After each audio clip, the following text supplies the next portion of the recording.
There have been so many retirement investing surprises that I want to share with you. I got pretty excited putting together the information for this video.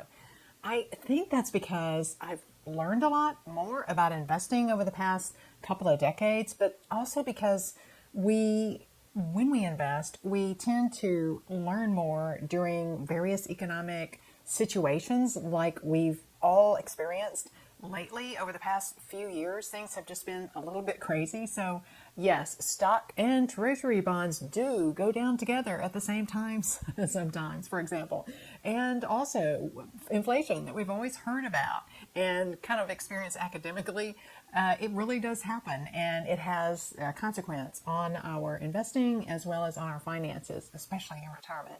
So let me just explain really quickly that I retired from corporate accounting eons ago, and my husband left official employment in late 1999. So I like to say that we sort of stumbled into early retirement way before it was popular. On this channel and on my website, retirecertain.com, I talk about what I've learned since then about generating income to pay the bills outside of employment, as well as investing in just about everything and using all types of methods for investing.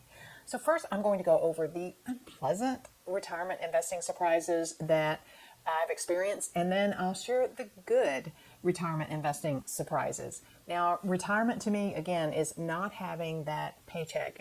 It's doing something else. And yes, I am here now and I'm doing this, and I've talked a lot about the income streams that we generate.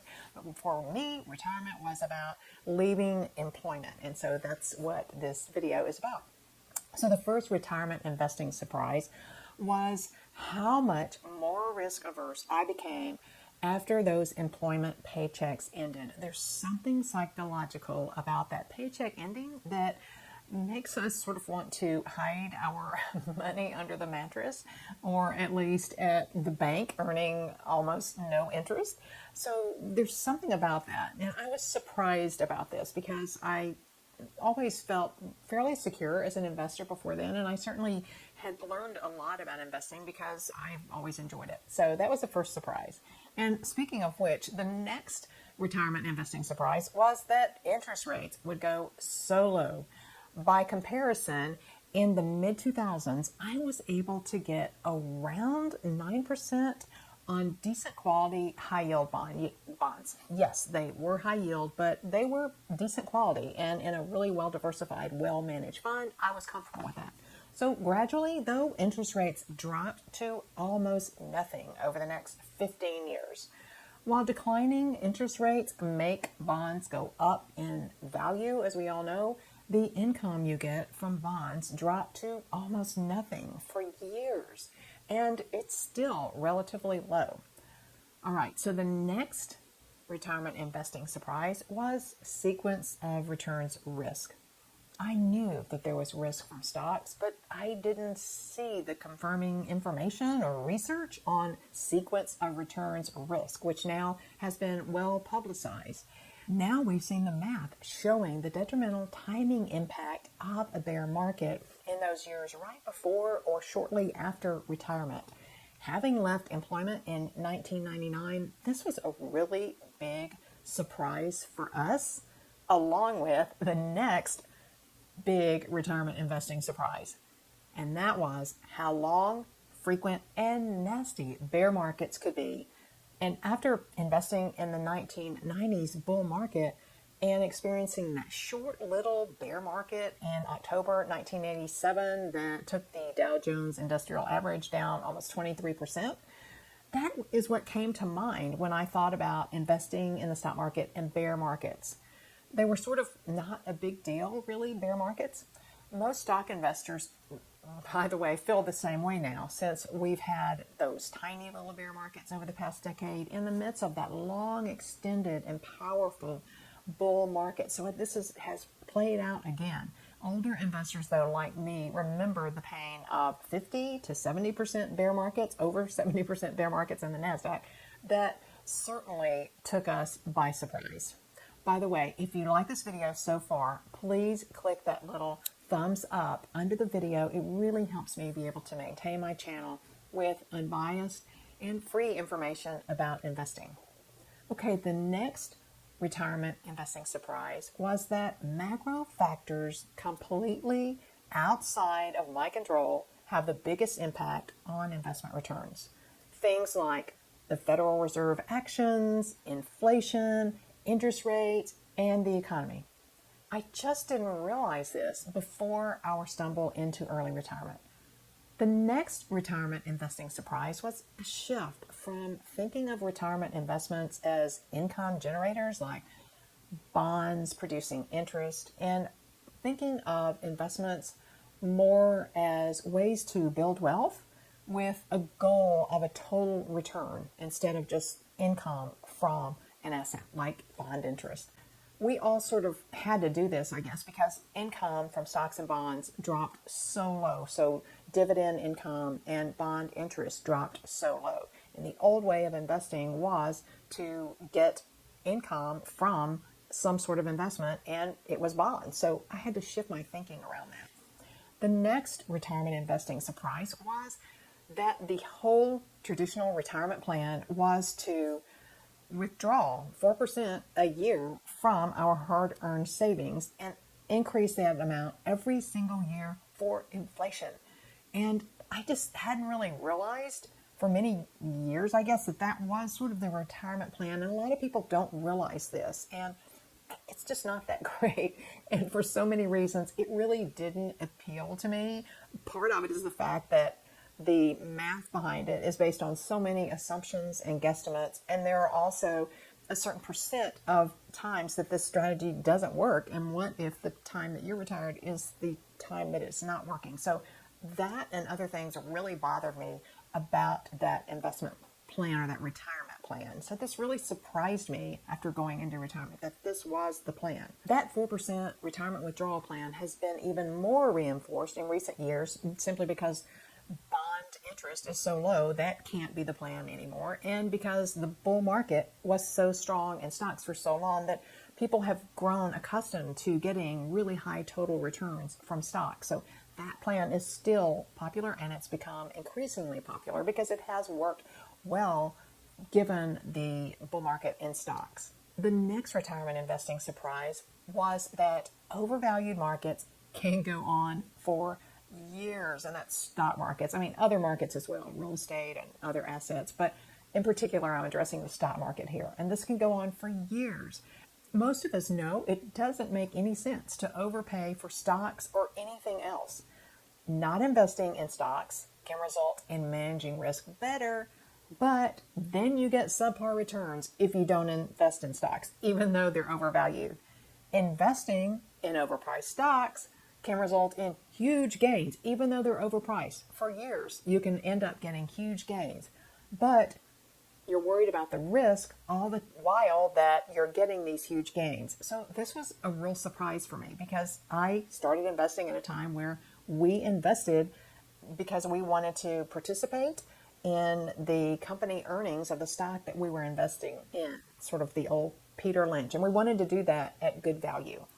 These investing surprises after retirement were challenging, but there were some good surprises, which led to some good solutions, which I'll tell you about next. The first good retirement investing surprise was that there would be great alternatives to making those 4% retirement withdrawals. And there were solutions for all different personalities and situations. This was a surprise to me. And it was a complete shift from thinking that income or withdrawals from a stock and bond portfolio was the only way to survive in retirement, a prevalent mindset that still exists with most people today. Alternative solutions are many, and they can be almost anything. Some examples are buying a small business, selling covered calls on stocks, consulting on anything that you know a lot about and getting paid for it, providing your services online, developing software, inventing a product, starting a YouTube channel, or other online presence, or real estate rentals. The options are almost endless, and there are good options for all levels of net worth. You can start with nothing and make money, and you can invest money if you have capital to invest, and do it in ways that generate more income. For me, this was really freedom from thinking that stocks and bonds had to be the only thing that sustained us financially for life. One day I was playing with the math about generating some form of alternative income versus making those 4% with retirement withdrawals. And eventually it occurred to me that if we could generate just $1,700 a month in income outside of our investments, that would be like having another $500,000 when compared to making a 4% retirement withdrawal. This was huge, and it was a really big surprise when I played with the math on this and I saw that there were great alternatives to relying only on stocks and bonds in retirement. The next retirement investing surprise relates to our stock and bond portfolios. That surprise was that I was able to research investment strategies that helped me find and set up ETF portfolios in our retirement accounts that far exceeded a 60-40 stock and bond index portfolio from both a return and a risk perspective based on 50 years of back-tested data. Okay, so let me say that again because that was really a mouthful. I was able to research investment strategies that helped me find and set up an ETF portfolio in our retirement accounts that beat a 60-40 stock and bond index portfolio from both a return perspective and a risk perspective. And this was based on 50 years of back-tested data. This was huge. This is something that individual investors like me and probably like you just did not have access to before. And I could have never guessed that something like this would become available for us investors to be able to do this research with such data and select an investment strategy based on the information that we found. It just wasn't available to us before. So that was a great surprise that came after retirement. The next good retirement investing surprise was that I could personally implement one of those professionally developed ETF strategies that rotates out of stocks instead of riding out bear markets. So previously, I had either worked with a financial advisor or researched and chose investments myself, which was either a lot of work if I was doing the research, or there was a lot of expense if I was paying a financial advisor. But I saw I could let the professionals spend their time and money. Remember, they've got big research departments developing the strategy. Then that strategy could be back tested by an independent company because these strategies were based on index funds. Stay with me because I know this is a little complex for some investors, and others of you are saying, no. Okay, so then next, I could evaluate the results of that strategy to see if I liked it based on the returns that it had produced over those decades. And I could look at each month and each year, not just a lump sum average that you've probably heard me talk about here before that I don't like. And I could also look at the losses that portfolio had had in the past. And even though we know going forward it'll be a little bit different, but we can get a feel for how risky an investment is based on past losses. Usually, I feel like I'm comfortable with that. And I could decide if the strategy would make sense for me. And not only that, I could implement the strategy myself. I could buy the ETFs and sell them for free on my brokerage platform that was already set up. So this was a very big retirement investing surprise that really, it was a great solution to following a fixed asset allocation that I didn't like because I didn't like riding out bear markets because I was in quote unquote retirement and I didn't like the risk from riding out those occasional and really bad bear markets. It was an alternative to using a financial advisor or just trying to figure out what assets would go up or which ones would go down next. It seems to me there is no one that really knows this for sure. The next good retirement investing strategy was that I could manage this ETF investment strategy from my phone if I needed to, if I was traveling or if I was without power or even internet, like I was during the ice storm in Austin a while back. And I could do all this in under an hour a month. So this all developed after that stumble into early retirement. And it was a really big and nice surprise for a way to manage our investment accounts that controlled the risk, or probably not control it. Well, yeah, sort of control the risk and manage the risk better. And I didn't have to be so concerned about the risk in riding out those bear markets and then trying to figure out what's going to happen next. So this was a really big retirement investing surprise. These have been my biggest retirement investing surprises so far. Subscribe to my channel if you want to hear my future investing surprises in retirement. I wonder what they'll be. And remember, retire certain.